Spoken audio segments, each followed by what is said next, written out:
Okay, so we'll be reviewing now some of your concepts from stoichiometry, starting with, as you know, the law of conservation of mass, which is a guiding principle for us that all the atoms that we started with at the beginning of the chemical process are still present at the end. Chemical equations, as you know, are our shorthand way of representing the chemical reaction that's taking place.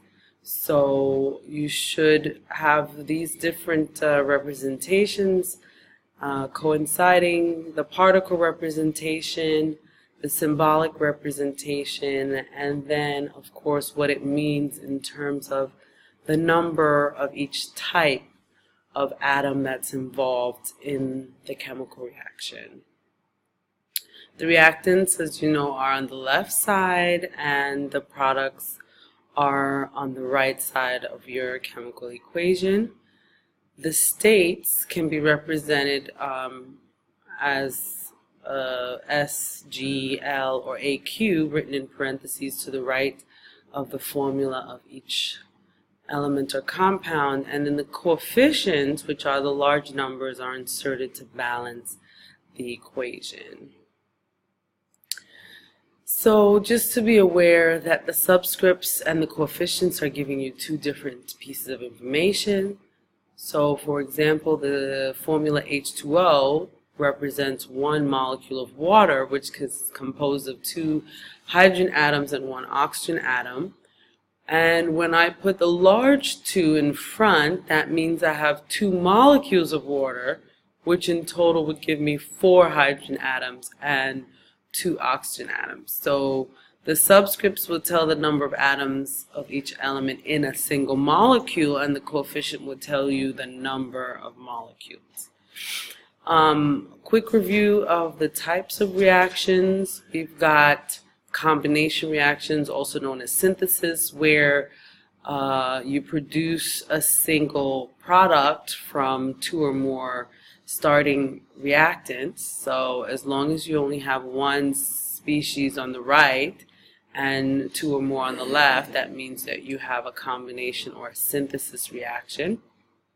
For example, the synthesis of magnesium oxide from magnesium and oxygen, the synthesis of ammonia from nitrogen and hydrogen. This is actually a very, very important reaction, etc. Decomposition is when one substance breaks down to form 2 or more substances. So it's the exact opposite of a combination or a synthesis reaction. So decomposition of calcium carbonate, decomposition of potassium chlorate, etc. Combustion reaction involves a combination of a substance with oxygen in order to produce the oxides of the elements that you're starting with. So more often than not, these combustion reactions are going to involve hydrocarbons reacting with oxygen in the air to form water and carbon dioxide.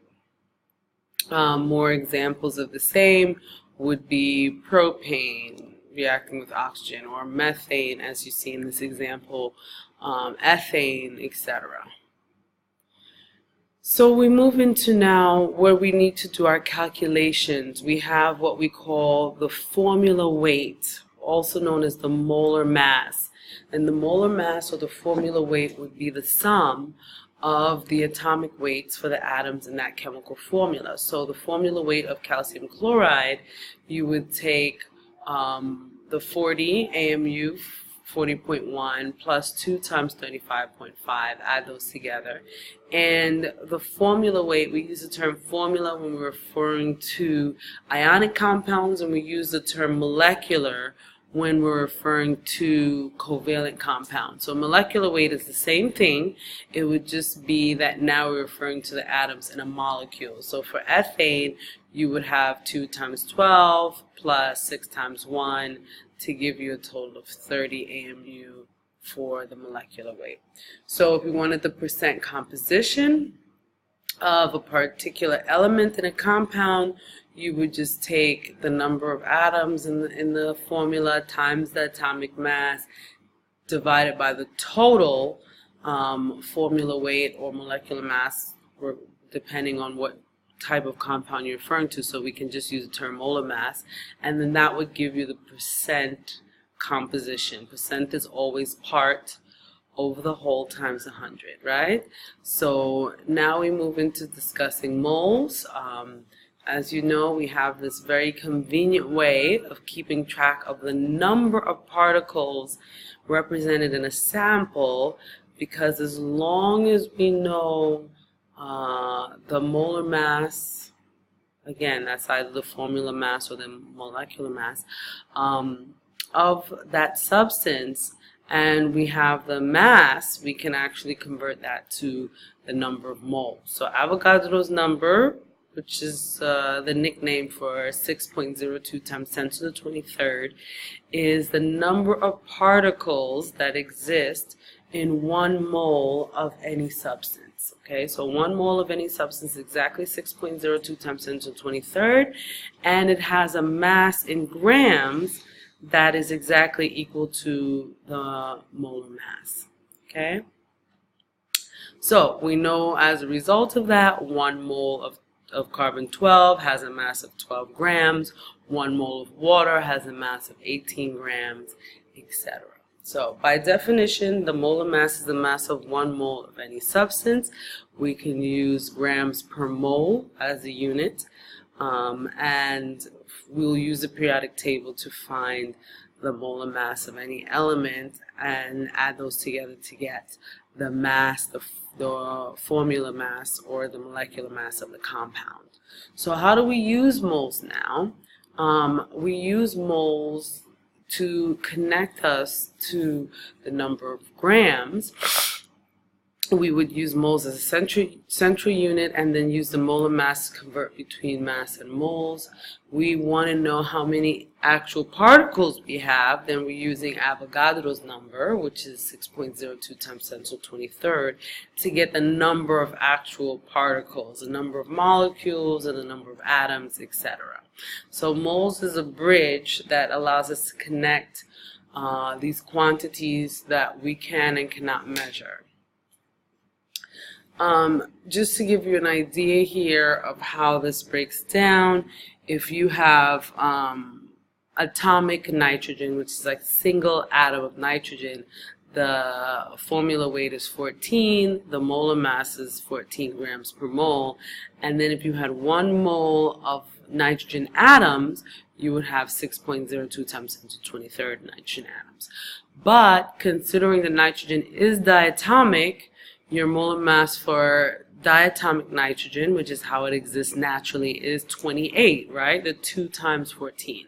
So the number of atoms of nitrogen would actually be 2 times 6.02 times 10 to the 23rd atoms in that 6.02 times 10 to the 23rd molecules. Okay, so just be careful about what the question is asking you for, whether it's atoms, ions, or molecules, so that you know how to answer appropriately. Moving on now to looking at empirical formulas. Empirical formula, we would be able to use the percent composition, and then you can calculate the empirical formula from the percent composition. It's kind of a 3-step process, where first step we say we use the percentage as the mass, and then the second step we use the molar mass for the periodic table to find the moles, and then finally the third step is to calculate the mole ratio of the elements, and that gives us our empirical formula. So if we're given the example you see here, we would be trying to find the empirical formula based on those percentages. First step would be to use each of those percentages as if they were mass, convert each of those masses into moles, and then divide all of those moles by whichever is the smallest to turn those into ratios. So when you do that, you might have to round off slightly. You shouldn't be rounding off too much. You may have to round off slightly, but then you should get whole numbers that can then be used as the subscripts in the empirical formula. How is this done in the real world? Well, you actually have a system where you can analyze a compound through combustion, through burning. The chamber looks like this. You actually can determine the mass of carbon dioxide produced, the mass of water produced, and then the mass of oxygen is going to be determined by using the difference after you've subtracted carbon and hydrogen from your original mass. You can do this with a lot of different types of compounds. You can analyze other elements by using methods, and those are similar to those that would be used for carbon, hydrogen, and oxygen. Hope that helps. Bye.